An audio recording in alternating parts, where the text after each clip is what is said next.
বন্ধু, অনলাইন ক্লাসে তোমাদের স্বাগত। আজকে আমি তোমাদের আলোচনা করব মহাজাগতিক কিউরেটর, লেখক মোহাম্মদ জাফর ইকবাল। এটি একটি বৈজ্ঞানিক কল্পকাহিনীমূলক গল্প। তোমরা কবি পরিচিতি লক্ষ্য করো। মোহাম্মদ জাফর ইকবাল 1952 খ্রিস্টাব্দে 23শে ডিসেম্বর পিতার কর্মস্থান সিলেটে জন্মগ্রহণ করেন। তার পিতা শহীদ ফয়জুল রহমান আহমেদ, জননী আয়েশা আক্তার খাতুন। মোহাম্মদ জাফর ইকবাল পৈতৃক নিবাস নেত্রকোনা জেলায়। তার মাধ্যমিক শিক্ষা সমাপ্ত হয় বগুড়ায়। ঢাকা কলেজ থেকে উচ্চ মাধ্যমিক পরীক্ষায় পাশের পর তিনি তাত্ত্বিক পদার্থবিজ্ঞানে ডিগ্রি লাভ করেন ঢাকা বিশ্ববিদ্যালয় থেকে। 1992 খ্রিস্টাব্দে তিনি ইউনিভার্সিটি অফ ওয়াশিংটন থেকে পিএইচডি ডিগ্রি লাভ করেন। দীর্ঘ প্রবাস জীবনের শেষে দেশে প্রত্যাবর্তন করে তিনি সিলেটের শাহজালাল বিজ্ঞান ও প্রযুক্তি বিশ্ববিদ্যালয়ের অধ্যাপক পদে নিযুক্ত হন। মোহাম্মদ জাফর ইকবাল বাংলা ভাষায় রচিত সায়েন্স ফিকশন ও বৈজ্ঞানিক কল্পকাহিনীর একগুচ্ছ সম্রাট। বিজ্ঞানকে উপলক্ষ করে কল্পনার বিস্তারের অসামান্য তার শ্রেষ্ঠত্ব সম্পদ। তিনি একই সঙ্গে বস্তুনিষ্ঠ বিজ্ঞানী ও স্বপ্নচারী ও রোমান্টিক। তার সাহিত্য বিজ্ঞানের বস্তুনিষ্ঠ ও মানবীয় কল্পনা সম্মিলন ঘটেছে। মাতৃভূমি, মানুষ ও ধরিত্রীর প্রতি নৈতিক দায়িত্ববদ্ধতা তার সাহিত্যিক মানুষের প্রধান বৈশিষ্ট্য। বাংলাদেশে বিজ্ঞানমুখী তরুণ প্রজন্মের তিনি আইডল বা আদর্শ। কিশোর উপন্যাস এবং ছোট গল্প রচনাতে তিনি দক্ষতার স্বাক্ষর রেখেছেন। কিশোর উপন্যাস দীপু নাম্বার 2, আমার বন্ধু রাশেদ এবং তপু তার অন্যতম শ্রেষ্ঠ রচনা। মহাকাশে মহাত্রাস, কুটুঞ্জির নিঃসঙ্গ গ্রহচারী, একজন অতিমানবী, অনেক পাঠকসহ সায়েন্স ফিকশন ও বৈজ্ঞানিক কল্পকাহিনীর তিনি স্রষ্টা। 2004 খ্রিস্টাব্দের বিজ্ঞান লেখক হিসেবে তিনি বাংলা একাডেমি পুরস্কার লাভ করেন।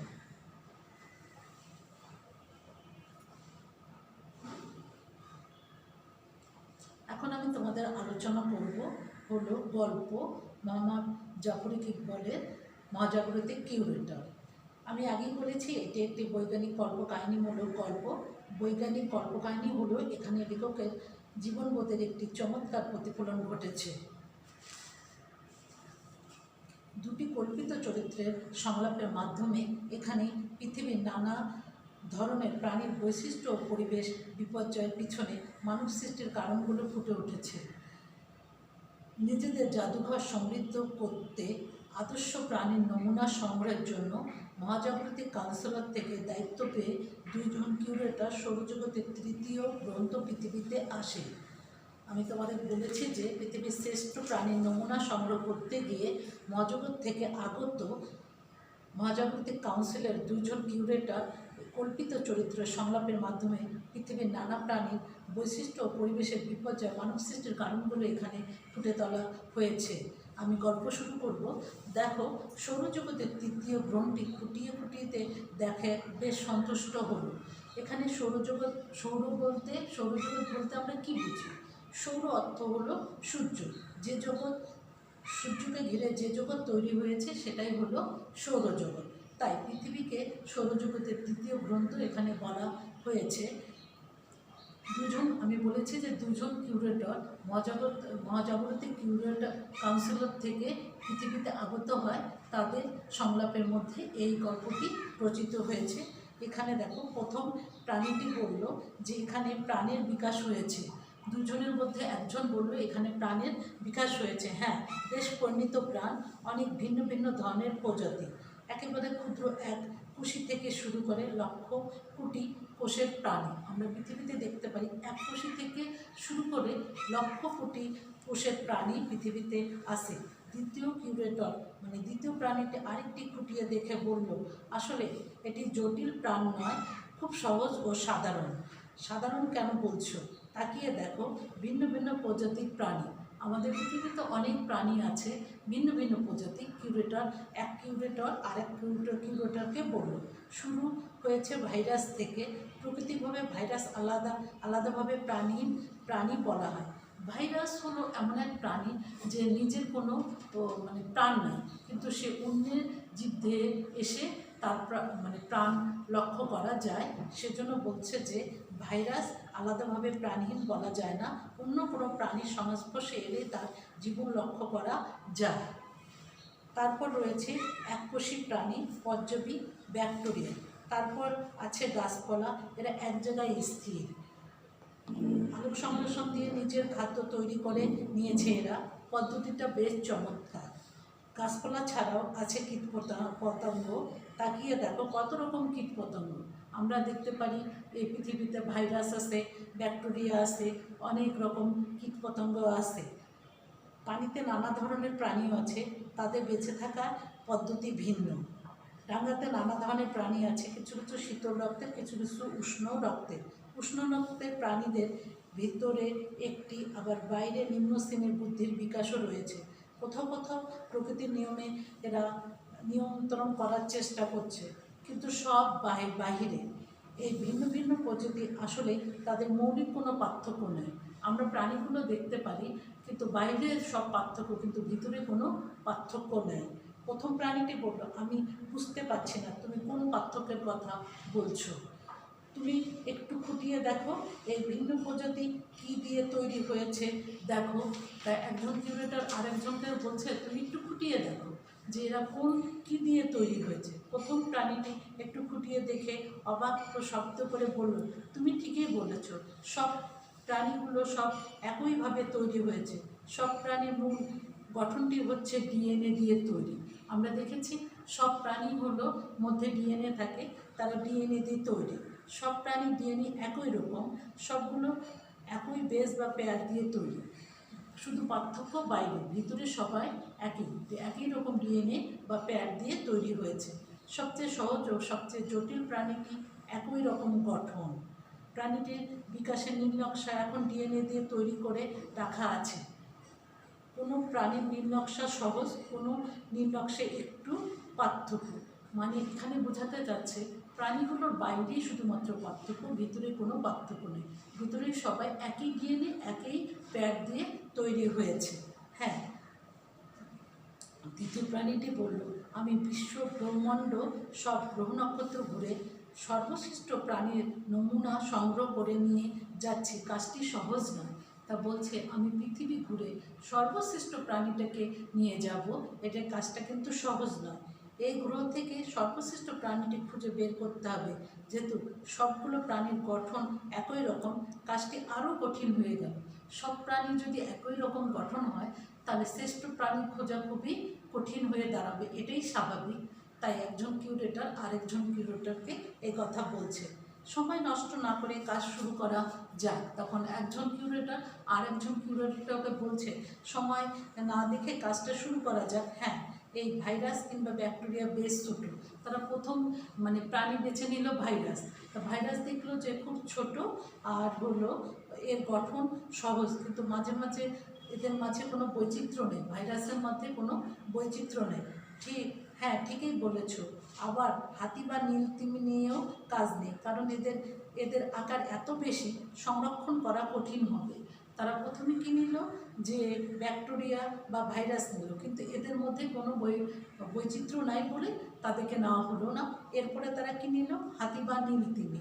নেওয়ার পরে দেখলো এদের আকার অনেক বড়, এদের শ্রেষ্ঠ প্রাণী কিছুতেই বলা যাবে না, এদের সংরক্ষণ করাও কঠিন।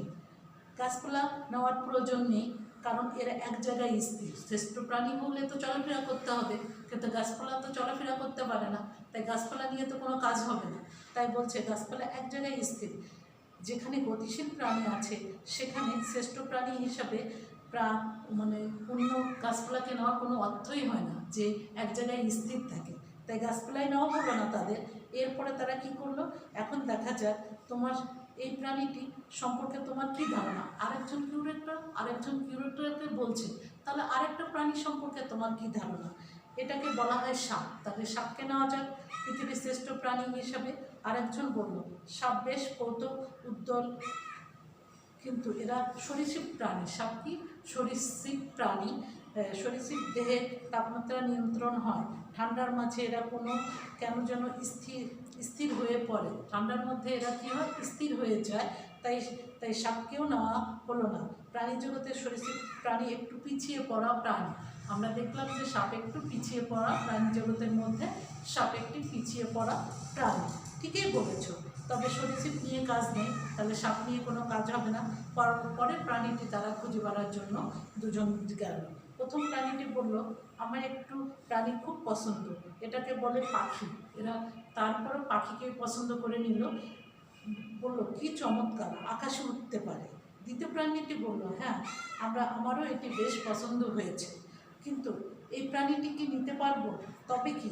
তা বলছে যে আমি, পাখিটা তো সবার পছন্দ, পাখি উঠতে পারে, তাই তারা পাখিটাকে নিতে হলো। কিন্তু পাখিটাকে যখন বিশ্লেষণ করলো, তারা দেখতে পেল যে পাখির বুদ্ধিমত্তা সম্পর্কে আমি নিশ্চিত নই। পাখির বুদ্ধি আছে কিনা, শ্রেষ্ঠ প্রাণী অবশ্যই তাদের বুদ্ধি থাকতে হবে, তা পাখির বুদ্ধি সম্পর্কে তারা মানে নিশ্চিত নয়। আমাদের কি এমন এক প্রাণী নেওয়া উচিত নয় যারা বুদ্ধিমত্তার পরিচয় দিয়েছে, যারা শ্রেষ্ঠ প্রাণীর পরিচয় দিয়েছে, তাদের তো অবশ্যই বুদ্ধি থাকতে হবে। তাই তারা বলল যে আমাদের এমন কোনো প্রাণী নেওয়া উচিত যার বুদ্ধিমত্তার পরিচয় দিয়েছে, যার কোনো ধরনের সভ্যতা গড়ে তুলেছে, এমন একজন প্রাণীকে শ্রেষ্ঠ প্রাণী হিসেবে আমাদের নেওয়া দরকার। ঠিকই বলেছ। তবে আমাদের স্তন্যপায়ী প্রাণীদের একেবারে নেওয়া উচিত নয়। তাহলে আমরা স্তন্যপায়ী প্রাণীদের একেবারেই নিব না, সে কথা মহাজাগতিক কিউরেটর বলল।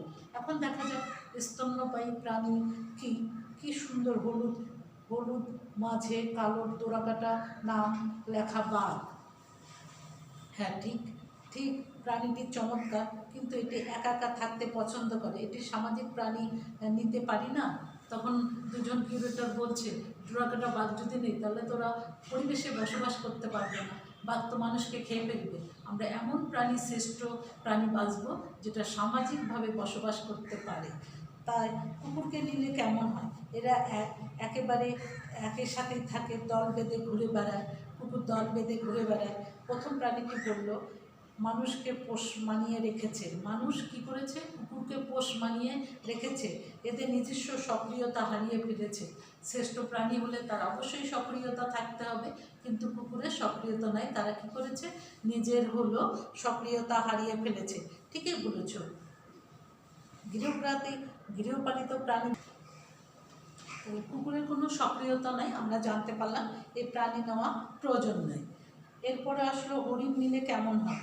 এরা তৃণভোজী প্রাণী, তার অর্থ জানো কি?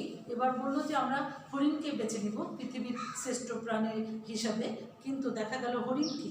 এদের দীর্ঘ সময় খেতে হয়, বেশিরভাগ সময় এরা ঘাস লতাপাতা খেয়ে কাটায়। হরিণ কি? সারাদিনই খায়, সারাদিন মানে দিনের বেশিরভাগ সময় এরা ঘাস লতাপাতা খেয়ে সময় কাটায়। ঠিকই বলেছ।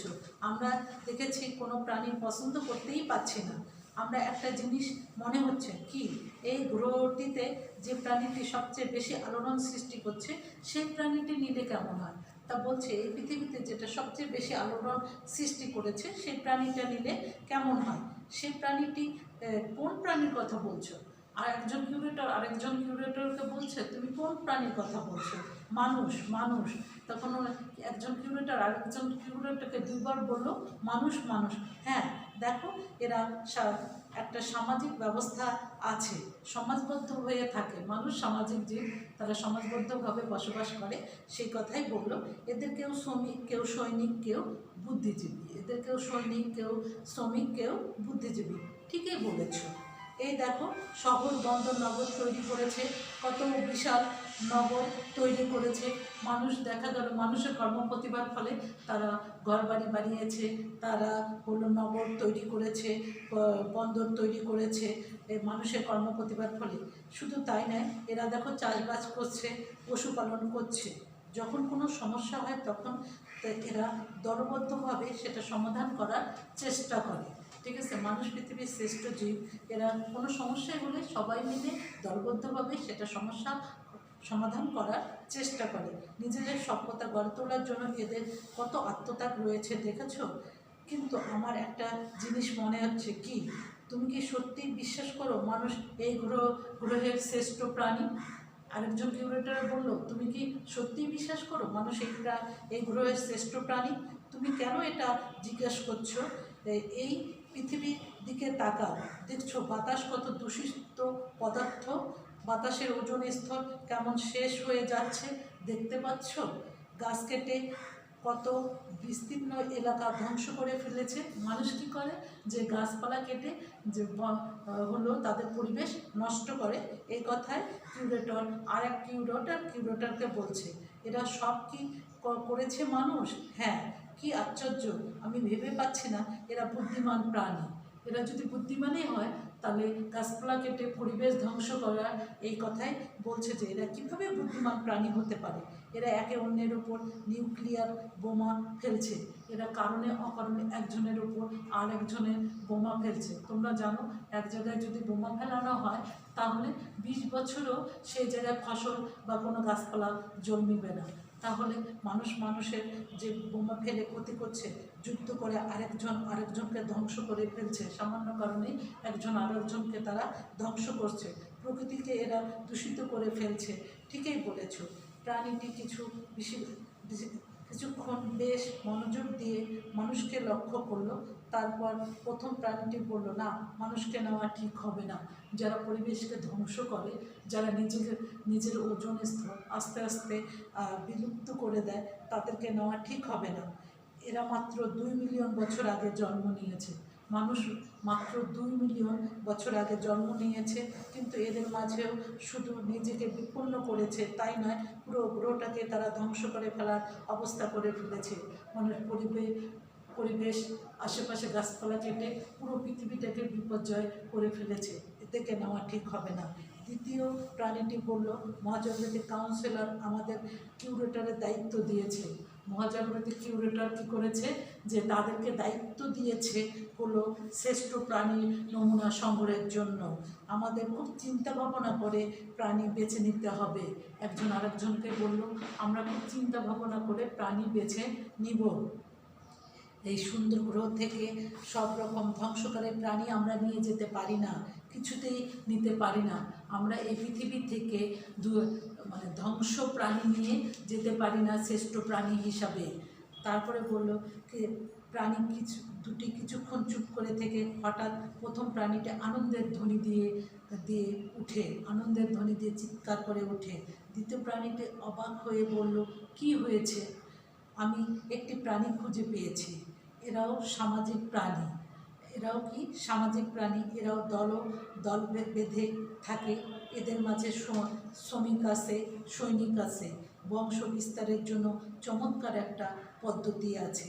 দেখো, নিজেদের থাকার জন্য কি চমৎকার বিশাল বাসস্থান তৈরি করে নিয়েছে। এরা নিজের থাকার জন্য একটা বাসস্থান তৈরি করে নিয়েছে। দ্বিতীয় প্রাণীটি বলল, ঠিকই বলেছ, দেখো, এরাও মানুষের মতন চাষবাস করে। মানুষ যেমন নিজেদের সুবিধার জন্য পশুপালন করতে পারে, এরাও ঠিক সেই রকম যে ব্যবস্থা নিয়েছে। কি শৃঙ্খল প্রাণী দেখেছ? শুধু শৃঙ্খল নয়, এরা অসম্ভব পরিশ্রমী। এরা প্রচণ্ড জোর, নিজের শরীরের চেয়ে 10 গুণ বেশি জিনিস অনায়াসে নিতে পারে। এরা কি করতে পারে? নিজের ওজনের চেয়ে 10 গুণ বেশি জিনিস অনায়াসে নিতে পারে। হ্যাঁ, কোনো ঝগড়া বিবাদ নেই, এদের মধ্যে কোনো ঝগড়া বিবাদ নেই। কে কোনো কাজ করবে আগে থেকেই তারা ঠিক করে রেখেছে, কোনো রকম অভিযোগ নেই, যে যার দায়িত্ব পালন করে যাচ্ছে। আর এরপর মহাজাগতিক কাউন্সিলর থেকে আগত 2 জন কিউরেটর যে প্রাণীটি নিল, তারা কি করতে পারে? নিজের শরীরের ওজনের চেয়ে 10 গুণ ওজনে জিনিস অনায়াসে বইতে পারে। তাদের মধ্যে কোনো ঝগড়া বিবাদ নেই। তারা কি করতে পারে? তারা নিজের দায়িত্ব পালনে কোনো অভিযোগ নেই। তাই অত্যন্ত সুবিবেচক প্রাণী। আগে থেকে তারা খাবার জমিয়ে রাখে। তারা কি করে? তারা অত্যাধিক পরিশ্রমী, তাই তারা কি করে? আগে থেকেই খাবার জমিয়ে রাখে। তারা বিপদে কখনো দিশেহারা হয় না, অন্যকে বাঁচানোর জন্য অকাতরে প্রাণ দিয়ে যাচ্ছে। তারা কি করে? অন্যকে বাঁচানোর জন্য অকাতরে প্রাণ দিয়ে যাচ্ছে। মানুষের বয়স মাত্র 2 মিলিয়ন বছর। সেই তুলনায় এরা সেই ডাইনোসর যুগ থেকে বেঁচে আছে। এরা কি করে? ডাইনোসর যুগ থেকে বেঁচে আছে। প্রকৃতি একটুকু ক্ষতি করেনি এরা। মানুষ যেমন প্রকৃতির বিপর্যয়, পরিবেশ ধ্বংস করে বিপর্যয় নিয়ে আসে, এরা কোনো কোনো প্রকৃতির ক্ষতি করে না। আমি নিশ্চিত মানুষ নিজেদের ধ্বংস করে ফেলার পরেও এরা বেঁচে থাকবে, পৃথিবীর এক সময় এরাই নিয়ন্ত্রণ করবে। ঠিকই বলেছ। তাহলে আমরা এই প্রাণীটিকে নিয়ে যাই। হ্যাঁ, পৃথিবীর এটা চমৎকার একটা প্রাণী, নেওয়া সবচেয়ে বিবেচকের কাজ হবে। দুজন মহাজাগতিক কিউরেটর সৌরজগতের তৃতীয় গ্রহটি থেকে কয়েকটি পিঁপড়া তুলে নিয়ে গ্রহ নক্ষত্রের দিকে রওনা হলো। দীর্ঘদিন থেকে বিশ্ব ব্রহ্মাণ্ড ঘুরে ফিরে তারা এই প্রাণীটির নমুনা সংগ্রহ করলো। তারা কী করলো? বিশ্ব ব্রহ্মাণ্ড ঘুরে তারা কী করলো? পিঁপড়াকে শ্রেষ্ঠ প্রাণী হিসাবে নিয়ে চলে গেল। আমি আবারও বলছি যে মহাজাগতিক কিউরেটর এটি একটি কল্পকাহিনীমূলক গল্প। এখান থেকে মহাজগৎ থেকে আগত মহাজাগতিক কাউন্সিলরের দুজন কিউরেটর পৃথিবীর শ্রেষ্ঠ প্রাণীর নমুনা সংগ্রহে পৃথিবীর সৌরজগতের তৃতীয় গ্রহ পৃথিবীতে আসে। পৃথিবীর শ্রেষ্ঠ প্রাণীর নমুনা সংগ্রহ করতে গিয়ে দুজন কিউরেটরের সংলাপের মাধ্যমে এই গল্পটি রচিত হয়েছে। তারা কী করে? পৃথিবীতে এসে নানা প্রজাতির যাচাই বাছাইকালে পৃথিবীর নানা প্রাণীর গুণাগুণ কিউরেটরের সংলাপে উঠে আসে। আমরা দেখেছি যে সাপের গুণাগুণ থেকে শুরু করে পাখি, হরিণ, কুকুর সব গুণাগুণ উঠে আসে। তারপরে এরা কী করে? মানুষকে বেছে নেয়। মানুষ প্রজাতি থেকে কিউরেটর বুঝতে পারে মানুষ কী করছে, পরিবেশ ধ্বংস করে ফেলছে, মানুষের কারণে ওজোন স্তর কমে হ্রাস হচ্ছে। মানুষকে তারা এজন্য শ্রেষ্ঠ প্রাণী হিসাবে নিতে পারে না, কারণ মানুষ পরস্পরে বোমা ফেলে নিজেকে ধ্বংস করছে। তারা মহাজাগতিক কিউরেটরে শ্রেষ্ঠ প্রাণী হিসাবে পিঁপড়াকে বেছে নেয়। ডাইনোসর, কারণ পিঁপড়া হলো খুব সুবিবেচক প্রাণী, পরোপকারী প্রাণী। এরা নিজেদের পরিশ্রমী প্রাণী, এরা নিজেদের খাবার আগে থেকেই জোগাড় করে রাখে। এরা ডাইনোসর যুগ থেকে বেঁচে আছে। তাই আমরা দেখতে পারি যে এটা একটা কল্পকাহিনী হলেও সমাজ, পরিবেশ, পৃথিবীর লেখক তীব্র পরিহাসের মিশ্রণ এই গল্পটি রচিত করেছেন। তো ভালো থেকো, সুস্থ থাকো, খোদা হাফেজ।